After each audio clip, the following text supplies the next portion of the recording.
China کی ترقی کو کیسے محدود کر سکتے ہیں، اور چائنا کی ترقی کو محدود کرنے کے لیے دو بنیادی ملک ہیں، ایک پاکستان اور دوسرا افغانستان۔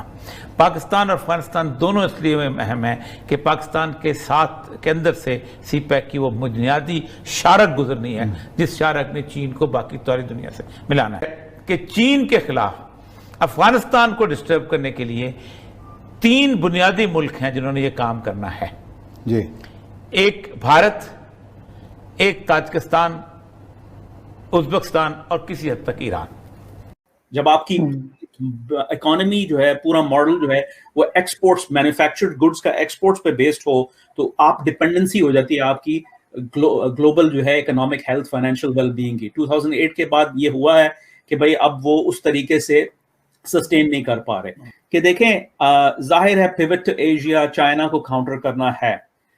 لیکن وہ ایک ہائر لیول کا اسٹریٹجک جو ہے آبجیکٹو ہے، لانگ ٹرم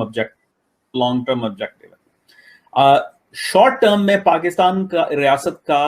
اپنے پیروں پہ کھڑا ہونا وہ امریکہ کے لیے بہت اہم ہے، ٹھیک ہے،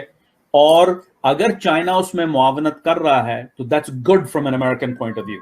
کیونکہ امریکہ نہیں کر پا رہا، امریکہ کرنا نہیں چاہتا، کر نہیں پا رہا، اور بہت سارے جو ہے ایشوز ہیں، پاکستان کے بائی لیٹرل پرابلمز رہے ہیں امریکہ کے ساتھ، تو وہ کیسے ہوگا؟ تو ایسے اسنا میں جب امریکہ نہیں کچھ کر پا رہا تو سی پیک از گڈ، ٹھیک ہے، from an American strategic point of view.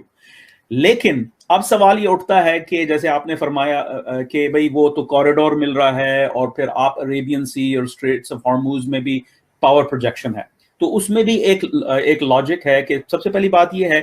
کہ امریکہ کا جو لانگ ٹرم فورکاسٹ ہے وہ یہ ہے کہ